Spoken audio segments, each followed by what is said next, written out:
there's this now emerging category of tech that's going to change our lives that's a little bit harder for people to grasp. You're talking about like fundamental shifts, but it's not like something you literally hold in your pocket.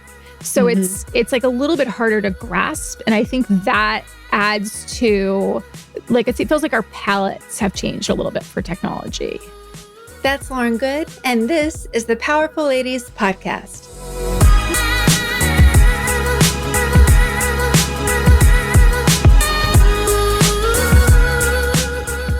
Hey guys, I'm your host, Cara Duffy, and in this episode, you get to meet one of my best friends and most interesting people in my life, Lauren Goode.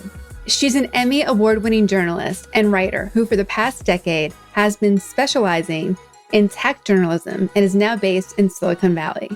She worked for the Wall Street Journal, All Things D, Recode, The Verge, ESPN, A&E, and more. And you can see her current work at Wired.com and on her podcast, Gadget Lab. Before we jump into this episode, I want to remind you, the best decision you can make today is to be more you. I want you to bring all of you, your quirks, where you nerd out, what you love, all the things that make you awesome, to your work, to your business, and to your brand. Why?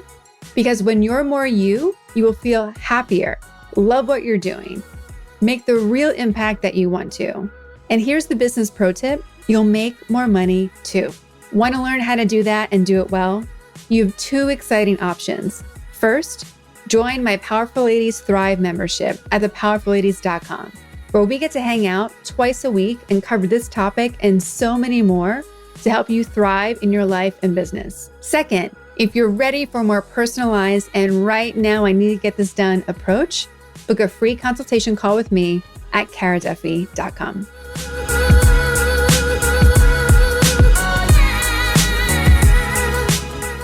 Well, Lauren, thank you for being on the Powerful Ladies podcast. Thanks for having me on, Cara. It's so great to see you over Zoom on this sunny Sunday morning. I know, we're so old school. We usually just call each other, so it is nice to see your face. And my Clark sweatshirt, see?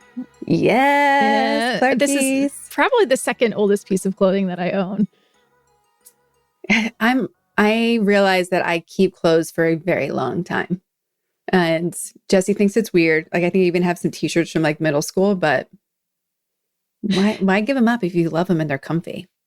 Not only if you love them, but, and this is where we're probably going to start to sound a little, we're going to age ourselves a little bit. It feels like clothes were made better back then. Like, this sweatshirt is like a really great material. And I compare it to the sweatshirt I bought from grad school. And I'm like, oh, this one is so much better. And I'm pretty sure I bought this in like 2003. Yeah, it's indestructible at this point. Yes. Mm-hmm. Well, we've totally skipped over who you are and what you're up to. So please tell everybody listening those things. Sure. I am formerly Cara Duffy's housemate. That's probably just all you need to know about me. So, I know where all the bodies are buried, and but she also knows that about me. So, my name is Lauren Goode, and am I supposed to say my full name? All right, my name is Lauren Goode, and I first got to know Cara at Clark University in Worcester, Massachusetts, in I guess it was last century, technically. And Cara, I think the first time we met, you may have had just broken your nose. Yes. Because I think I met everyone in school when I had just broken my nose. Yeah. Right. Like, lucky you, first few days of freshman year of college. And you had like a Phantom of the Opera style mask on your face. Yes. As I've been watching March Madness, there is a player from Illinois who has that same mask. And every time I see him play, I'm like, I know how that feels, buddy. I know how it feels. Yes. You looked tough. Thank you. Yeah, it's definitely intimidating. There's definitely a little like Hannibal Lecter face mask thing that happens when you're having one of those. But I don't know, as a girl and being a freshman in college and not knowing anybody, it may be where like me not caring what people think like comes from, because you just have to give it up. You're like, whatever, like they'll know who I am because I'm mask girl, but that's not really the first impression I wanted to make.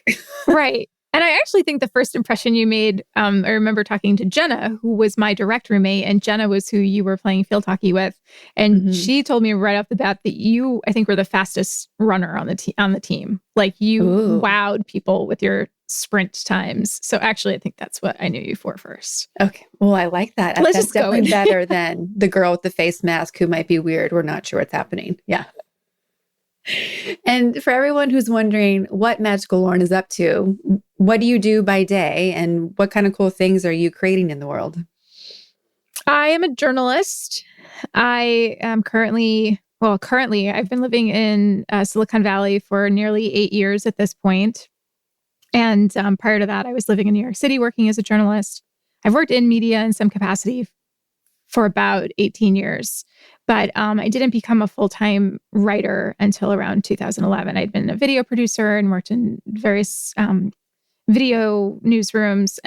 But I really just always wanted to be focused primarily on writing and then maybe do multimedia, sort of supplemental form of storytelling. So yeah, I'm a senior writer at Wired magazine, which is based in San Francisco. And it's funny to say things are based somewhere now because we're all working from home, but we do have offices in San Francisco that are currently empty.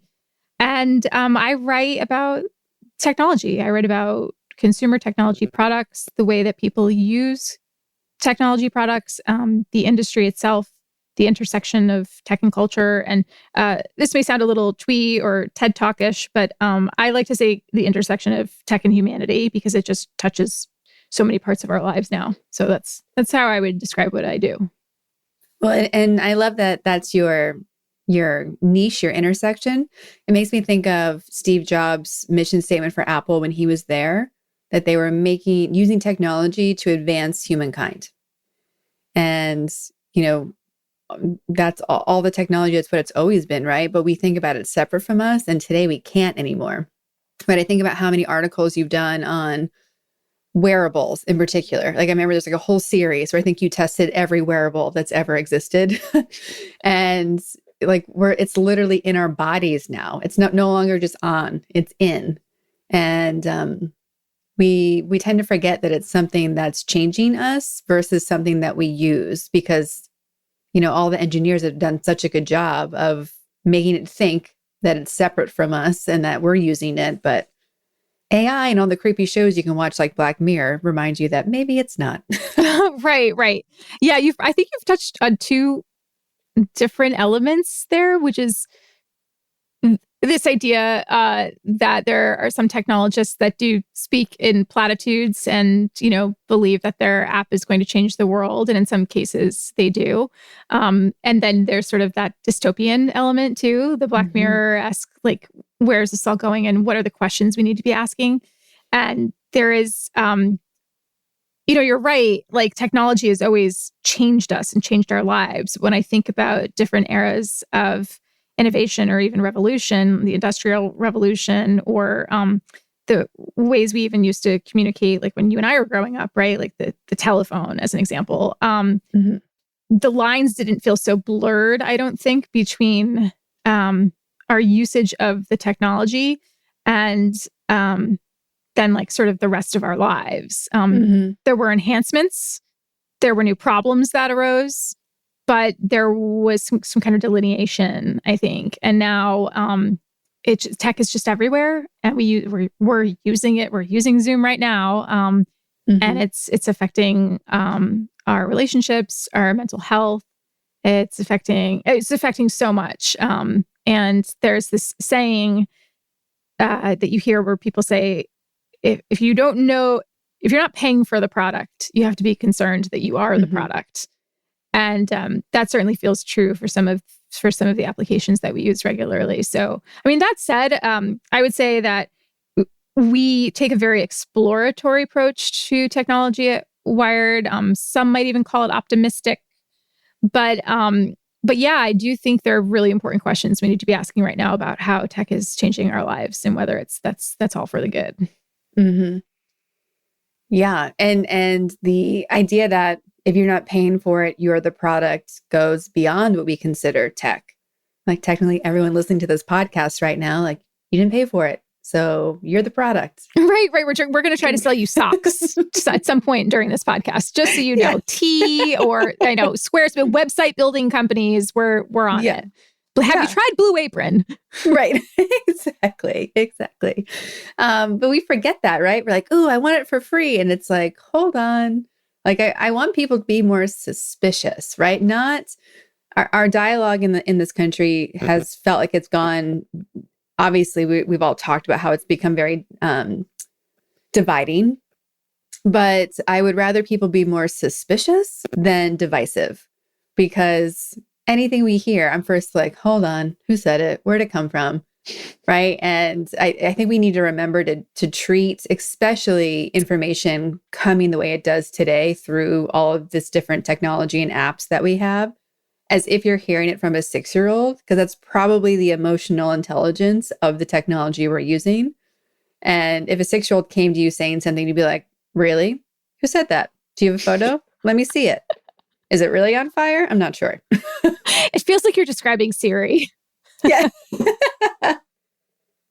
But yeah, I mean, you're touching on news literacy, information literacy, which is so important. And I don't really know what the answer is to that, frankly. I mean, I have some friends who are working on that problem. I have my mentor, who is now retired, is very involved in a news literacy project, and they're trying to teach some of these lessons from,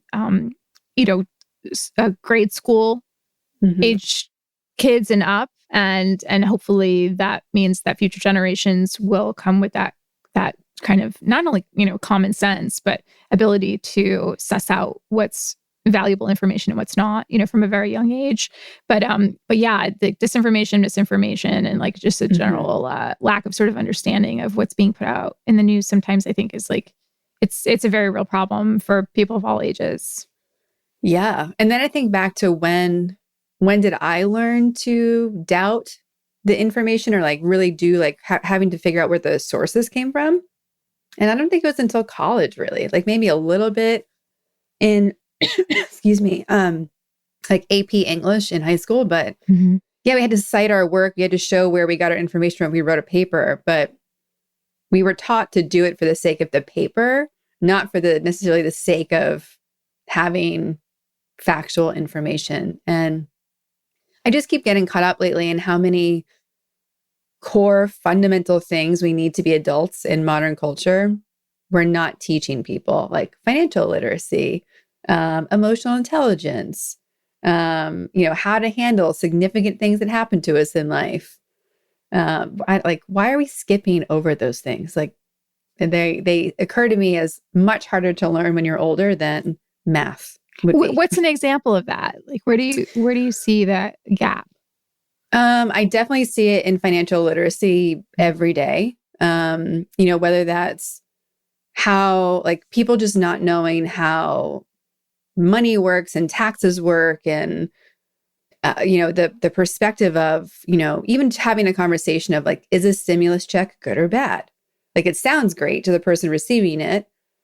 Like, what's the impact? Like, because we don't see behind the curtain of how it's all connected and all the effects it has, the shock waves that these things that seem obvious to say yes or no to. So financial literacy is huge. The number of people who are in debt or don't have any retirement plans or don't know why they're being taxed what they do, or just how money works, like that's a big one. I just had a good friend pass away, and like handling death, like no one teaches you what happens. So everyone ends up standing around being like, okay, we called 911. Now what? Right. And there's like, and then after, whoever needs to come after the police come, it's like, okay, and now what? Because there's logistical things, there's emotional things, there's not a checklist for that. There probably is somewhere if we went down the Google rabbit hole, but relationships and emotional intelligence, like all these things that are core to where breakdowns tend to happen between people. I think we miss sharing that stuff. And I just see it as an opportunity of, where there's such an education age right now, like how do we start doing some of that stuff again? Right. Yeah. I think even romantic relationships, no one teaches you how to really do. No, that is true. And you should probably not pay attention to rom-coms if you want to have a healthy one. But right. I think there are a few different things going on there. And one is just there are events in life that you can't really plan for. Like the situation you're describing, if someone were to pass suddenly and you suddenly had to become financially literate on their affairs, you can plan to a point, but you just don't know what to expect in life. And then the other thing is that I do think it's a certain privilege to have access to information, to have people in your life who are able to teach you some of these life skills from a young age. And not everyone has that privilege. And then the third thought I go to is basically me as a journalist. If I were to hear some version of this complaint about technology, I would sort of cycle through these thoughts, and there's a healthy amount of privilege involved, and who has the means to access some of these products. And then I would think, okay, as a journalist, how can I help? Is there something I'm missing here that I could be doing better to help inform people? And let's assume that, they're going to get information from the source I'm putting it in, right? Of course, they'll get it from different sources as well. But I just don't, I tend to be a little bit hesitant to always put the onus on a person or the consumer. There's let's go back to Steve Jobs. There's this, famous thing that he said around the time that the iPhone, I think it was the 4 or the 4S. I forget exactly which model, but it wasn't working properly because of the way the antenna was engineered around the exterior band of the phone. And so when people were holding the phone in their hands, they were cutting off access to the cellular signal. And it ended up being called Antenna Gate. And one of the famous things that he said to a reporter who had emailed him was well, you're holding it wrong, which was obviously shifting the blame for not getting something right on the consumer. And that's actually, no, that's a design flaw that's going to affect millions of your customers, and that's not their fault. So I tend to, not want to say, well, if someone's not super financially literate in something, and we all could stand to learn more about that, it may not be their fault. Basically, they totally agree. Yeah. But we had a debate in the Powerful Ladies Thrive group call on Thursday about internships, right? Because there's this whole thing about should the NFL pay an intern or not. I have lots of opinions about that, which we can get into if you want to. But the privilege thing came up, right? And internships and apprenticeships are such powerful tools to move you to where you want to go. Having a great internship could allow you to skip all sorts of other things in life that you would need to figure out. And there's a huge gap in who has access to internships and who even knows what an internship can do or how to find one or all these things. And I totally agree with you. It's unbelievably frustrating to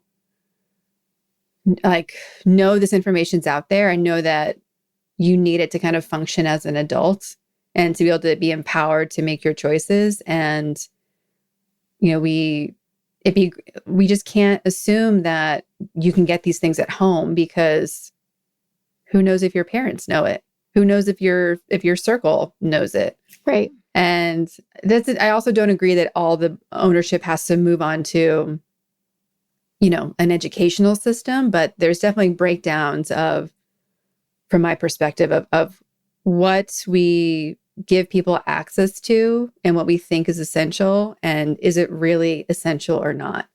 I have a whole racket against some of the standardized testing in schools. Really? What is that going to do? In my modern life, my SAT score has never mattered. So, why are we spending money and time on those things? I admittedly am not at all informed on what the status is of standardized testing in schools. I don't, I haven't taken a standardized test in a really long time. And I also don't have children who are taking tests. And so you could tell me right now that standardized tests have been done away with entirely, and I'd be like, oh, that's good to know. What is the status of them? Well, I would love to get into how did you get into tech journalism? Was that the type of journalism that you imagined doing? I know when I met you, you wanted to be a writer, and it may not have even been a journalist yet. So how did that evolution happen? And are you excited to be in tech journalism today? That is a good question, because I'm pretty sure at the time we met, I was not doing journalism. I wasn't writing for the school paper in undergrad. And I think a lot of the writing that I was exploring at the time was probably mostly fiction. And that's probably because, growing up, I'd always read the newspaper and been tied to the news. But I probably didn't have news reporters whose bylines I followed very closely. It was probably more columnists and then authors. And I was exploring short stories and screenwriting, just writing for screen in general. I was exploring, I have attempted to write a couple books, but they haven't gone so well. So I was just exploring different formats and different constraints for writing. And I wasn't set on I want to be a news reporter. And then also in undergrad was when I started playing around with video production. This was in the early days of Final Cut Pro, which was Apple software that simplified the video editing process. And Clark University did have a class for using Final Cut Pro. So I took it and ended up liking it and made some really terrible videos with it. And then, so then when I got out of school, and I said to my parents, the 4 words that no one wants to hear, I want to be I can't count. 6 words no parent wants to hear, which is I want to be a writer. And they were like, okay, good luck with that. They were like, what are you going to do? And I was like, I don't know, and kind of you were saying about the internships, I had, no connections really. I had and I knew one person who was working in video production who helped me get a job as a production assistant. So I started out as a production assistant on a morning show, which is as terrible as everyone says it is. And they didn't sleep for 3 years. And then just kind of moved up the chain a little bit and ended up being an associate producer for a TV network. And then from there made the leap into digital video. And I happened to I started freelance and then ended up being staff at the Wall Street Journal. This is when a lot was happening, both in the world and, in the newsroom. It was at the start of the financial crisis of 2008. There was going to be a new presidential administration. There was just a lot going on, and the newsroom was very busy. And I felt very fortunate to have been able to transition from, basically a contractor into a full-time staffer. And it was there that, I was doing general videos, general assignment reporting, basically. And it was during that time that I started to focus more on tech, because I was just being sent to tech conferences to cover them as a video journalist and, interviewing the co-founders of Twitter and not really knowing, that this was a platform that was taking over the world in some ways. And it was taking over changing our dialogue on the internet. And I had always been a user, by the way, of the consumer internet, right? We were very into AOL Instant Messenger in college. And I'm sure you remember, I think the statute of limitations is up on this, but I'm sure you remember Napster. And that I remember cashing in a bond or check or something in between freshman year and sophomore year. And then I brought this compact PC back to our dorm sophomore year that had a burner. Just because I was we have to burn CDs. This has to happen. We had to make all the pregame playlists. That's right. So I've always been a tinkerer of, technology, but I wasn't covering the industry until I got to the Wall Street Journal. And then I just started pitching stories. And at some point it almost became a matter of practicality. I was carrying so much video equipment as a video journalist to go from place to place. And at some point I started thinking to myself, I've always wanted to write. And if I wrote, I would have to carry much less equipment. I would just have to carry a laptop and maybe a Wi-Fi hotspot. And that sounds a lot more appealing. So I was very eager at that point to transition to full-time writing. Well, from the outside looking in, right, your career has been so interesting to me because it seems like your journey into tech journalism happened right when tech journalism was being created anyway. Now, I know it's, of course, much older than that because technology has been around forever in this digital concept of technology and computers.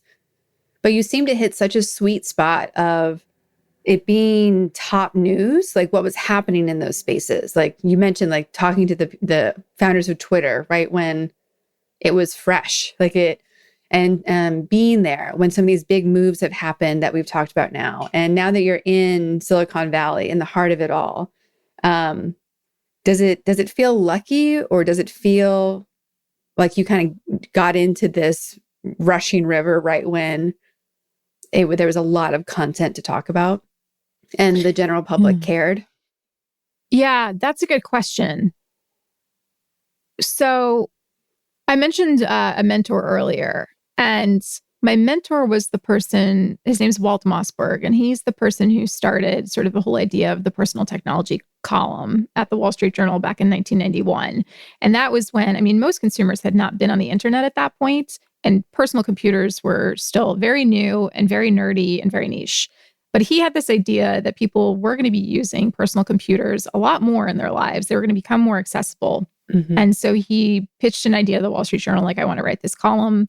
And they gave him the column space, and he ended up becoming one of the most popular columnists, like I want to say of all time, at the Wall Street Journal. And he ended up sort of building a whole brand off of it and starting a conference series off of it. And so I think like his career sort of helped inspire or spawn an entire era of technology journalism and tech blogging. And then, of course, there was the dot-com boom and bust of the late 90s, early 2000s, which is when you and I were in college. And like, frankly, I wasn't paying that much attention to it. So by the time then I worked in video production for several years. So by the time that like I was covering technology, I would say that I was hitting it right at the crest of the mobile revolution. So this, the smartphone, so it depends on who you talk to. People will argue the smartphone's been around for a while, but like the iPhone launched in 2007 and the App Store launched within 2 years after that. And that new category of apps and the fact that we had these GPS-enabled Wi-Fi connected devices in our pockets all the time, I think changed everything, because that spawned like social mobile location apps such as Foursquare, and that spawned Uber. And then Twitter had been around before, but now you could check it from anywhere. And all of these things that we were doing on mobile and food delivery, everything. And of course, like this, I'm describing like sort of a very westernized, developed world experience too. I mean, the mobile phone has just completely fundamentally changed the way people live in developing countries as well. Yeah. So that was sort of that moment. And then I think over the past decade, and it's been really fun and interesting to cover, frankly, it's just such a fascinating topic. So I don't think I would have covered it if I wasn't interested in it. But then I think over the past decade, like two things have happened. And one is that a lot of these tech companies have matured. And as they've matured and become some of the biggest and most powerful companies in the world, they're obviously being scrutinized more. And then I think also there's this now emerging category of tech that's going to change our lives that's a little bit harder for people to grasp, whether it's something like artificial intelligence, whether it's something like facial recognition, whether it's something like autonomous driving. You're talking about like fundamental shifts, almost like platforms or like layers of technology that are going to change the way we live, but it's not like something you literally hold in your pocket. So it's like a little bit harder to grasp. And I think that adds to, I don't want to say nervousness, but it adds to like a different sort of, like it feels like our palettes have changed a little bit for technology, if I may speak collectively. Yeah, no, and the nervousness I think makes sense, right? Because everyone's a little doubtful of what looks like magic. And some of these things that are coming through modern technology look like magic. You're like, hold on, what do you mean my car is going to drive itself? Like, did you cast a spell on it? What's happening? So when we can't see that and we don't know how it works, like humanity not knowing how fundamental things work themselves as individuals keeps growing exponentially, where we can't fix anything ourselves. We can't solve it. We can't predict what it's going to do anymore unless you're the engineer who made it or people who are in that space. So I think that also freaks people out a little bit. Like before, when you literally had to wind up your car, or you knew the horse you were riding because you probably raised it and trained it. And now you're asking me to get in something that's going to tell me what to do.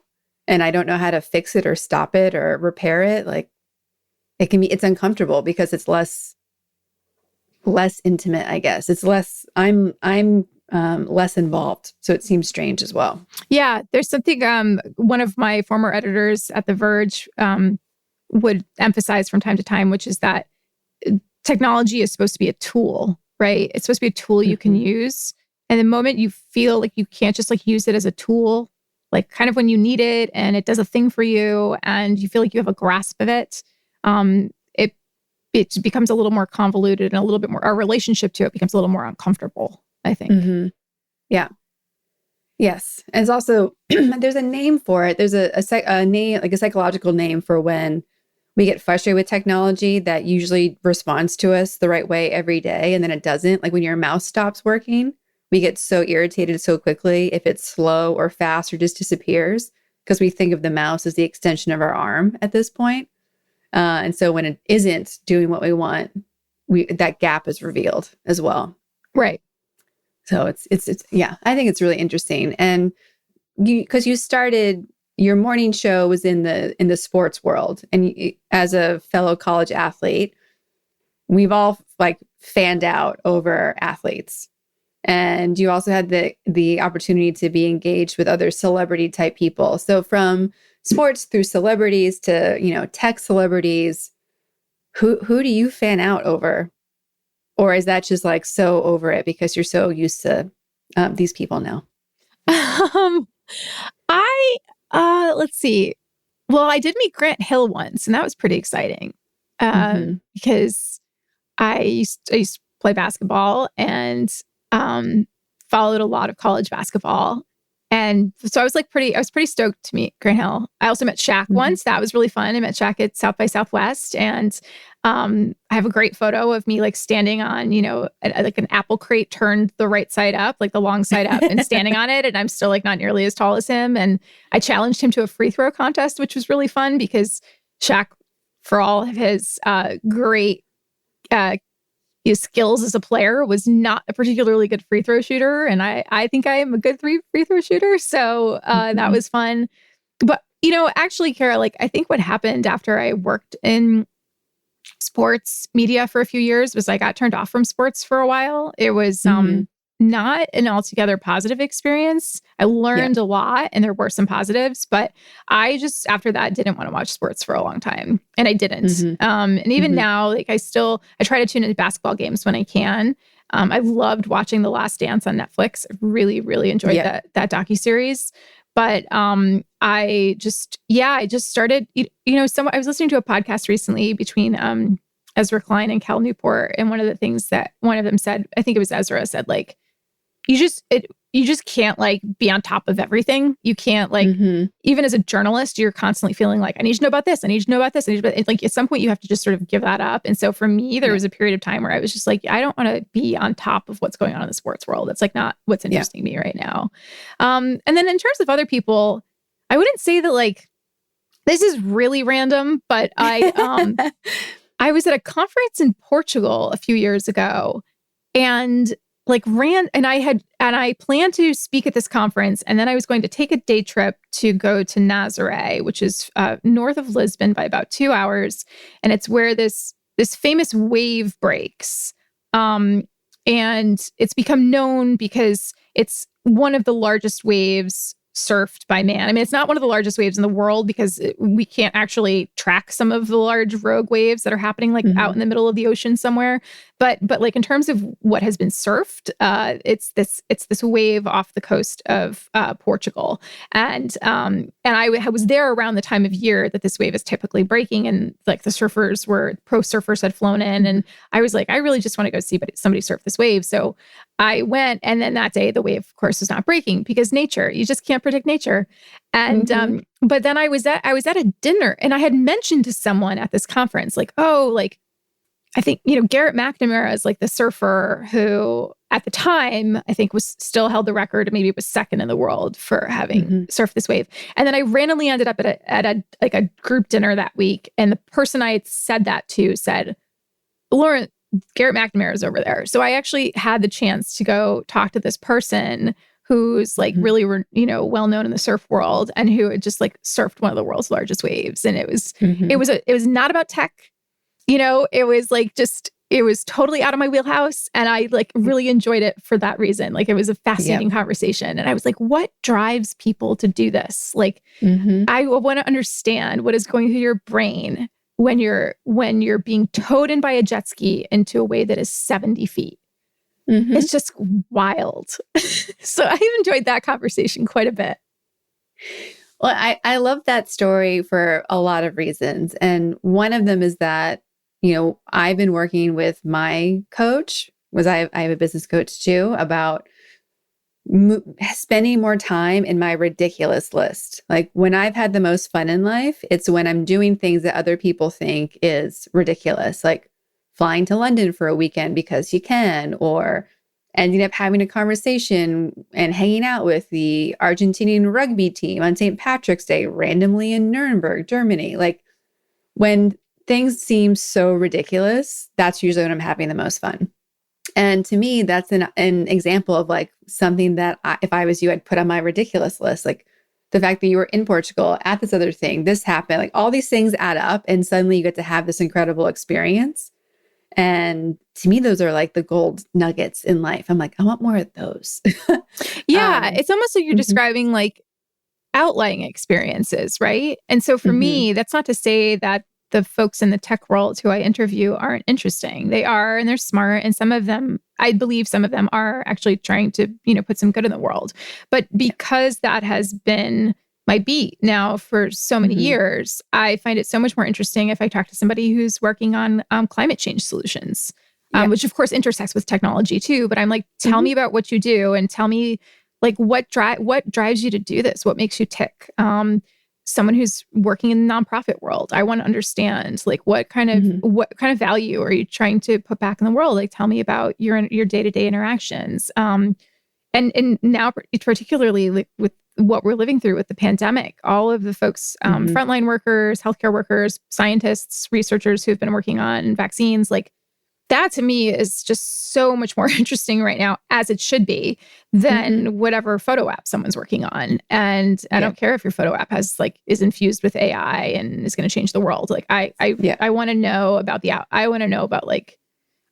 just people who are working on solutions to bigger problems that are going to help, that are really trying to help save humanity, frankly. Yeah. And I think that speaks to one of the things that you and I share in common and why we could talk for hours about stuff is because we're just genuinely so motivated by curiosity. Like wanting to know, like, oh, what is it like over there? What do you do? Why do you do that? Like we haven't given up that, 6-year-old that asks all the questions. Yes. We've just gotten better at like maybe not saying them all out loud all the time. Right. There's this great blog called Wait, But Why? And I always feel like that's me. I'm like, wait, but why? What, but wait, don't move past that point. Tell me about this. I want to know more about this. And we just sort of poke at it. Like, I just want to know. Yes. And when people say to me, oh, I'm so sorry, I'm like nerding out, or I don't want to, the TLDR, I'm like, no, don't give me the TLDR, nerd out. I want to hear it. And what is the TLDR for people who have no idea what you just said? Oh, sorry. It's too long, didn't read. It's like when someone writes a really, really long article and then maybe you want to just send out a tweet and you're like, TLDR, here's what the article says. So yeah. So when people are really passionate about something, but then they try to shorten it for the sake of the audience, I'm like, oh, you have to lean into that. No Sheryl Sandberg pun intended. You need to lean into that passion. You need to own it. Yes. And I talk about that all the time with people because there's so many modifications we're making today and we've condensed so many things for, I don't know why, because somebody who had an app decided we should condense things. And we miss some of the things that make people so fascinating because of that. I just recently watched on Disney Plus that movie Stargirl. Have you heard about that one? No, what is that? It's like, by the way, I think I need to get Disney Plus because I keep hearing people talk about it. And I'm like, yes. All right, I think I need to add the streaming media subscriptions. But tell me about Stargirl. You should get it. It definitely saved me through some COVID days where like you just had like happiness and joy and optimism oozing out of the television. Like it's the antithesis to every news station right now. So I need it for mental health. So Stargirl's about this teenager that shows up at school and everyone's looking really normal, wearing like gray or black or like blending in. And she's in crazy pattern combos, she was homeschooled, wearing like flowers and like just being her, being super creative and unique. And it talks about why that matters and what can happen when you are really fully self-expressed as you. And so often people who cross my paths today in my work, right? Clients or people in Thrive or whatever else I'm helping people move through. So often what they're not doing is being them. Like I have this whole chart of like, the unicorn that you are and how being it actually allows you to be more hireable, like, be able to charge more, be able to do more of what you love. And there's so much in life today telling you to like, keep it short, keep it simple, do it fast. That like all these things that are like chopping up who we are versus giving that super long, nerdy article. And by doing that, you actually find the other super nerdy people who want to read it. That's right. And that's how you find your niche. And everyone's worried about their niche. I'm like, fuck your niche. Just do what you want to do and they'll come to you. Like that's good advice, Care. Oh, yeah, there's other people out there who want to learn about wearables and they also want to learn about Garrett and how awesome he is and why that's super cool. Because there's just people who care about a lot of things. I think most people do. And, with Instagram driving so much of culture right now, especially for younger generations, we have to remember that it is a one-dimensional space. And it might even be like a micro-dimensional space because it's so curated and it's like reality TV in picture form. Right. It's almost like we risk like a more homogenous experience if you're just letting social media nudge you into what you should be interested in, as opposed to following your own interests from the start. Yeah, absolutely. That's why I keep thinking from a trend perspective. I'm not surprised that like Billie Eilish is so popular right now because to me, she speaks to a very grunge 90s perspective, which I think is always the answer to everybody being the same, right? Like if the 80s was like a very specific way of being, like shoulder pads and money and big hair and like excess. Right. And then grunge is like anti-capitalistic. Right. And like be you and like don't look the same. And if everyone looked the same, it was like awful. Like I remember going to school and wearing the same, being like, you can't wear black Chucks if I'm wearing black Chucks. Like that feeling, right? And I'm not surprised that 90 like apparel trends had come back. Because I think people are grasping at what was that authentic discord at the time, like Rage Against the Machine and like just all these anti kind of perspectives of not wanting to be homogenous. And I keep waiting for the cultural piece to happen versus just the fashion trends to happen. So to me, Billie Eilish is kind of in that space of like being the opposite of what everyone else is doing right now. And that's why people are like, yes, thank you. And if you haven't seen her documentary on Apple Plus yet, it's amazing. That's what everyone says. That's the word on the street, that it's really good. I'm going to check that out. Yeah, that's been on my list. Minari, that just came out, is a film that I really want to check out. I haven't been watching a lot of TV or movies lately. I've been trying to read books at night, but yeah, a few things are on my list, and Billie Eilish is supposed to be fantastic. So thank you for reminding me of that. Yeah, you're welcome.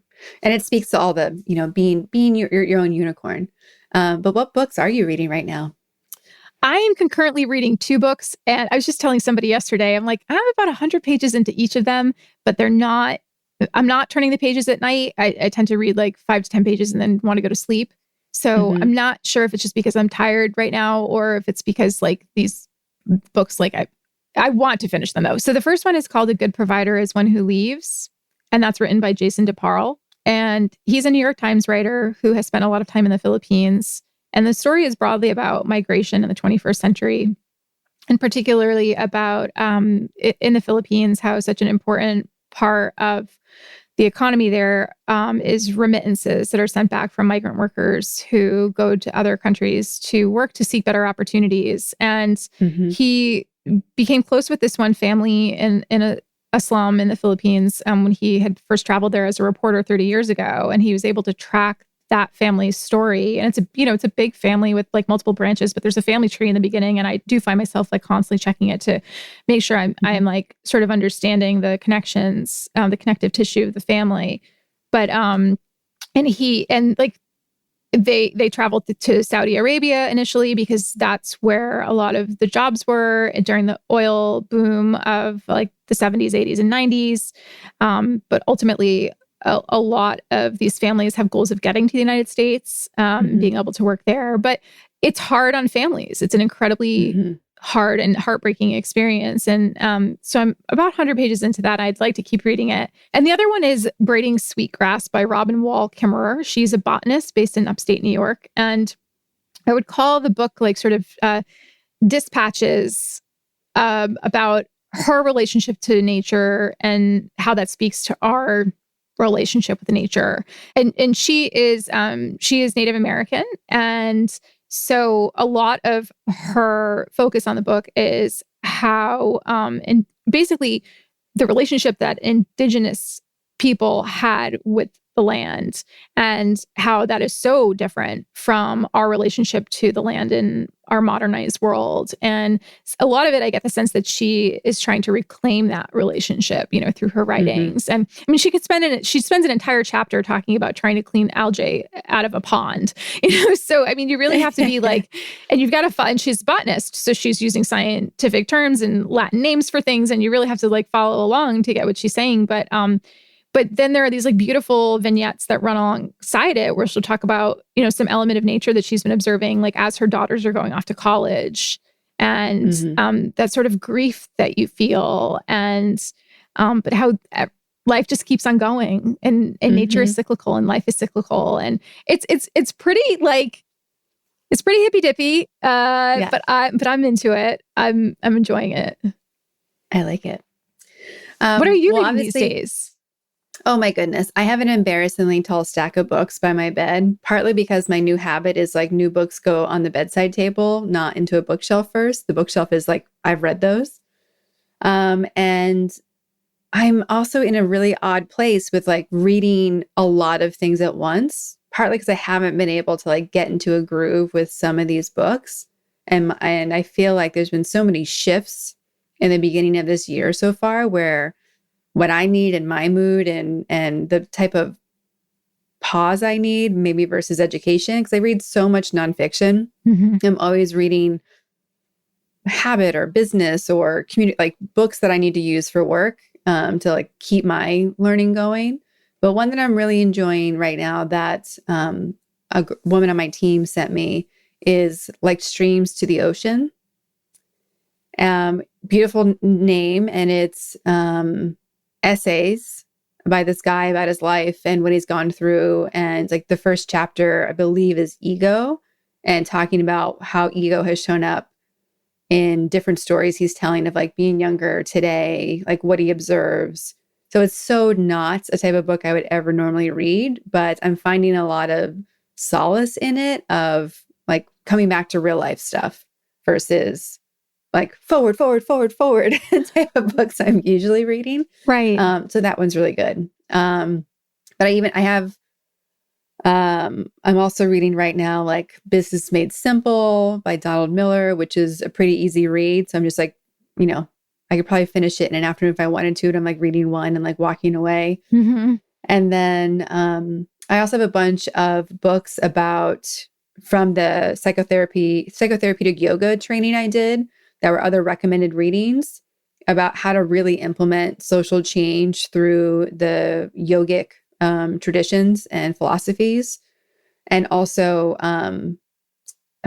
I'll put all the names of these books in the show notes, but like conscious consumerism type of things and how we overcoming spiritual materialism is one of them. Oh, I'd love to read that. Yeah. And how like we can commandeer these things and think we're doing it the right way, but really we're manipulating the lessons for ourselves versus doing the lesson or being the lesson. Yeah. So there's a wider range of topics that I would normally have, but I feel like this year has just been so, if 2020 was its own thing, 2021 seems to be like erratic and a little hyperactive. At least my experience of it has been.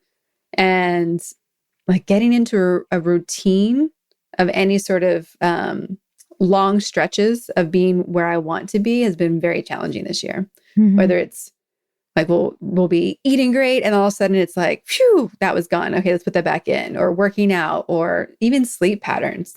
Yes, my sleep has been so off.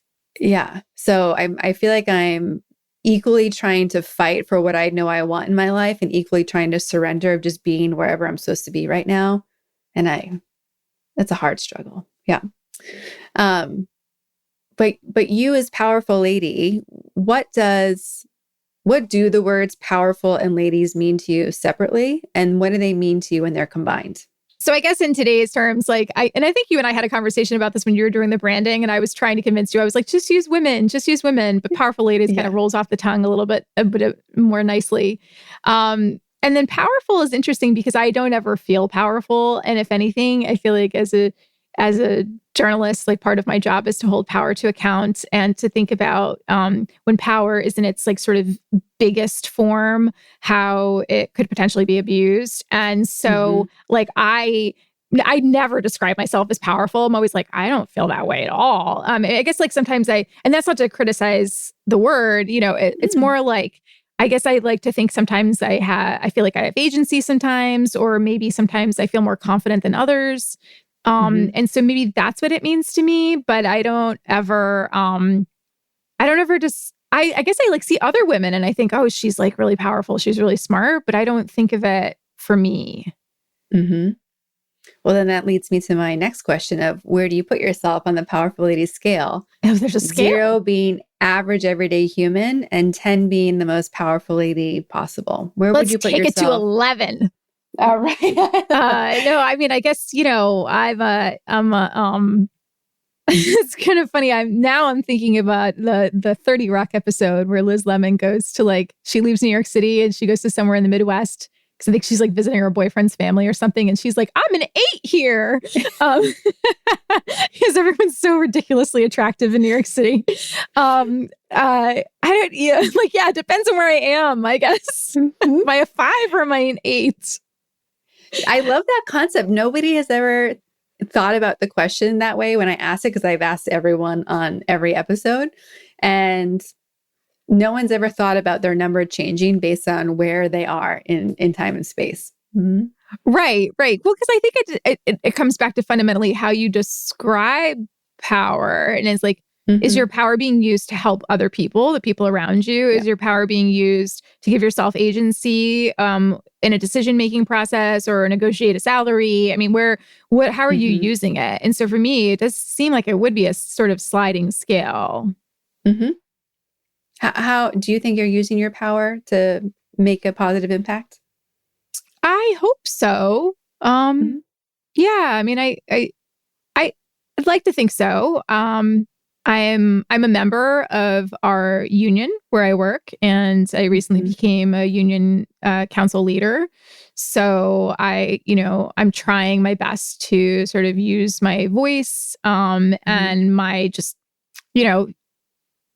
communication skills to help people who are fighting for like a better work environment, frankly, and just like more fair practices in the workplace.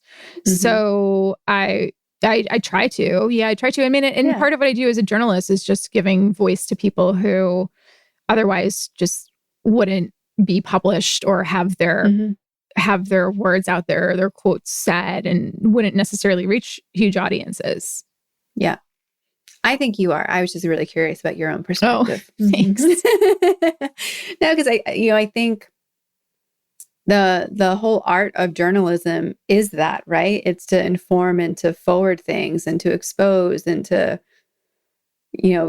have people understand what's happening in the world, but also relate to what's happening in the world. And, coming back to like people being more themselves and telling the whole story, I feel like so much of traditional journalism, people talk about like Walter Cronkite or whatever, right? When they, the glory days of what journalism should have been, fill in the blank. But it occurs to me that there's obviously just like the shortening of expressing ourselves as people, there's a shortening of telling their story and, getting the hook instead of the transformation and the exposure and the the human connection that we want some of these stories to have. So I don't think, especially today with the unfortunate like abuse journalists are getting in the world, like you have to come at it from a selfless perspective if you're going to do it the right way. So to me, that's using power the right way. Mm-hmm. I'll tell you this: most journalists don't do it for the money. So there's got to be something else driving us.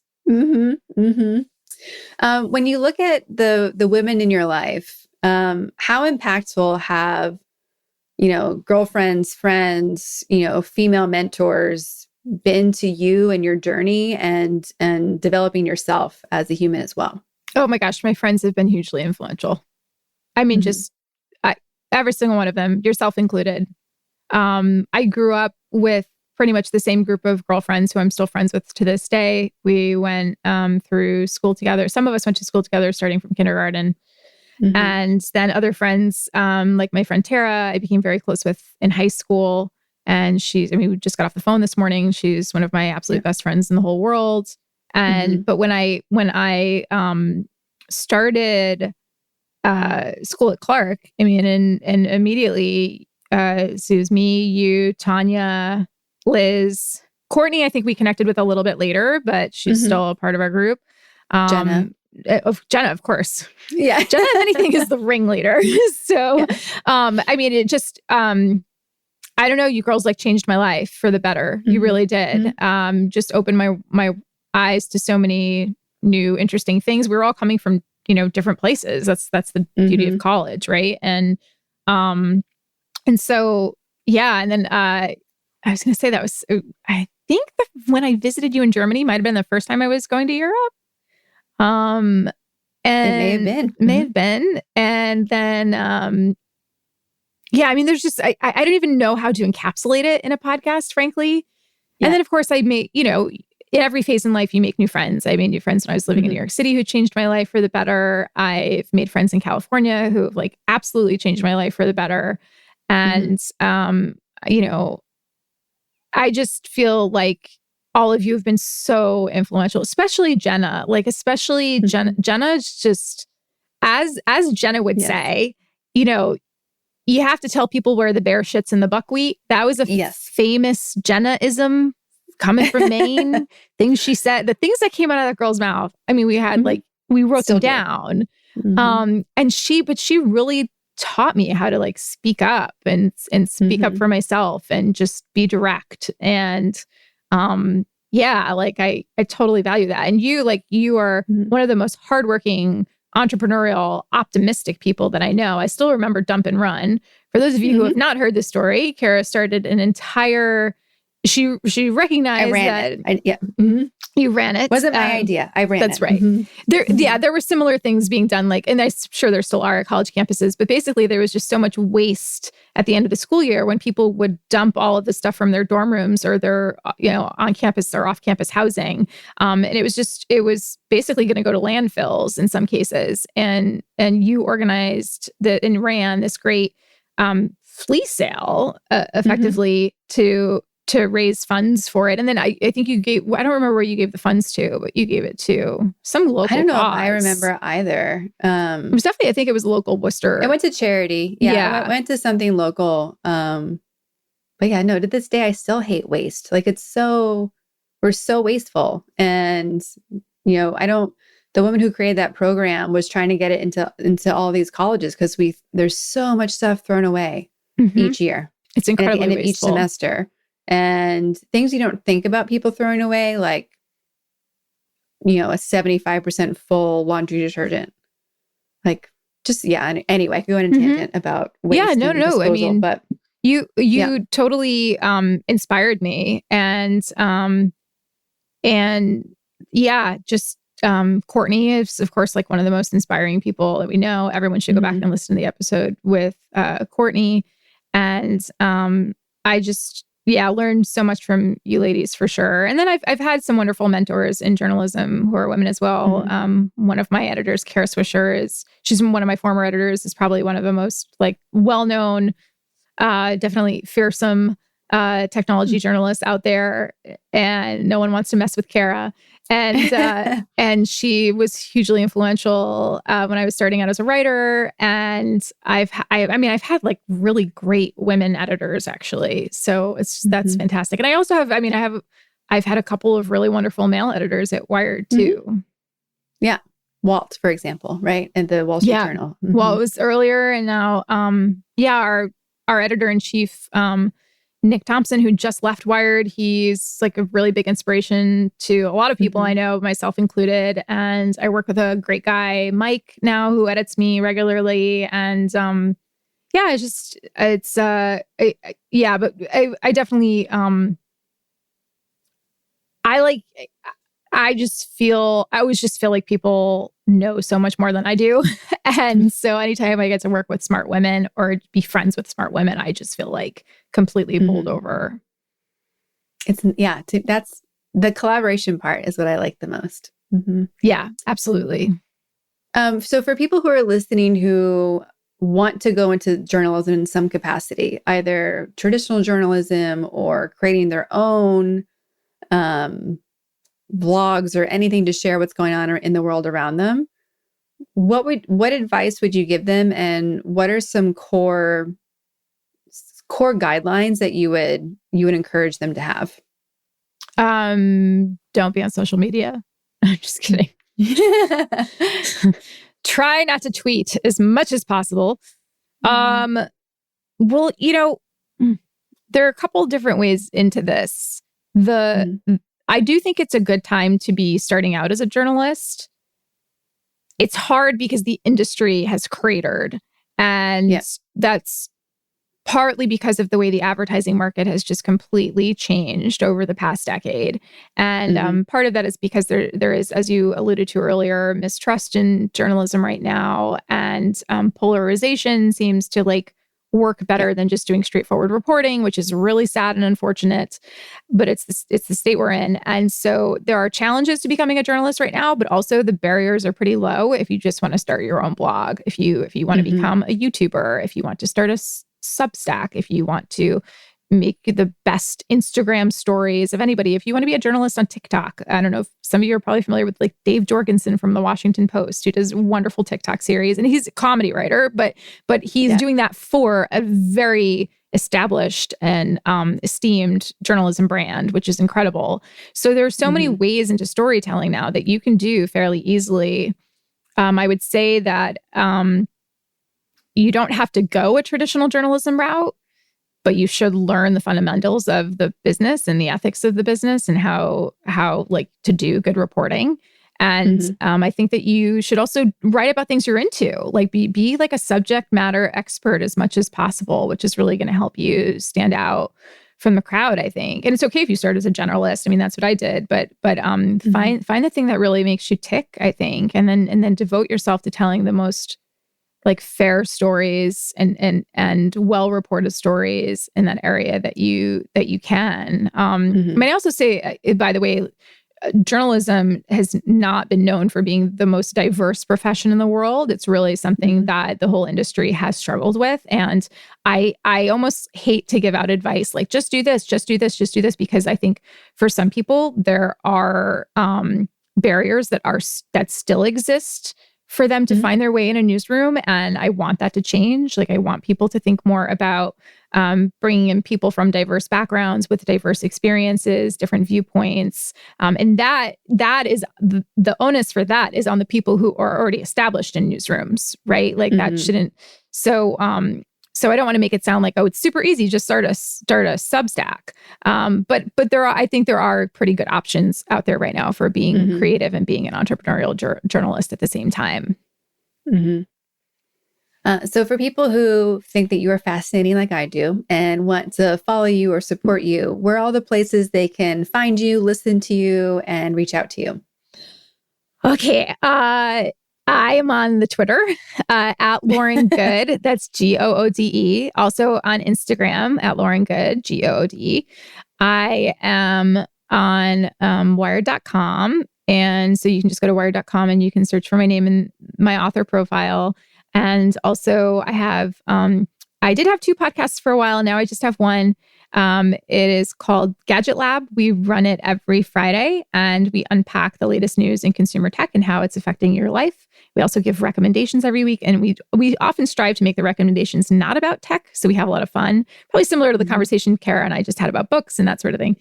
And then I'm hoping, sometime soon I can just beam directly into your brain through chip implants, and you don't even have to go to my social profile. No, I'm just kidding. I do not want to pioneer invasive technologies like that at all.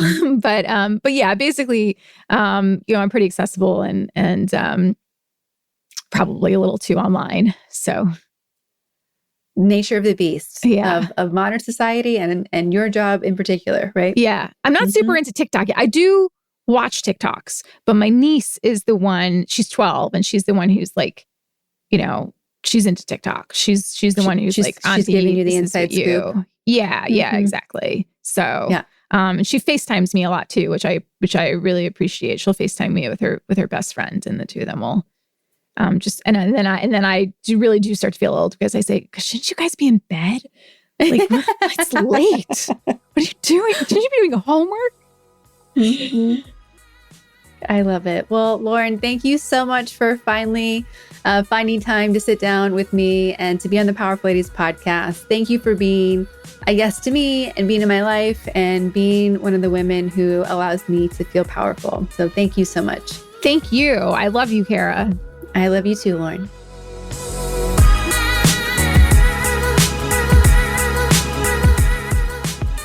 Thank you for listening to today's episode. All the links to connect with Lauren Goode are in our show notes at thepowerfulladies.com/podcast. There you can also leave comments and ask questions about this episode. Want more Powerful Ladies? Come and join me on Instagram at Powerful Ladies, where you can find some free downloads to start being powerful today. Subscribe to this podcast and help us connect with more listeners by leaving us a 5-star rating and review. If you're looking to connect directly with me, visit karaduffy.com. I'd like to thank our producer, composer, and audio engineer, Jordan Duffy. Without her, this wouldn't be possible. You can follow her at Jordan K. Duffy on Instagram. We'll be back next week with a brand new episode. Until then, I hope you're being powerful in your life and awesome and up to something you love.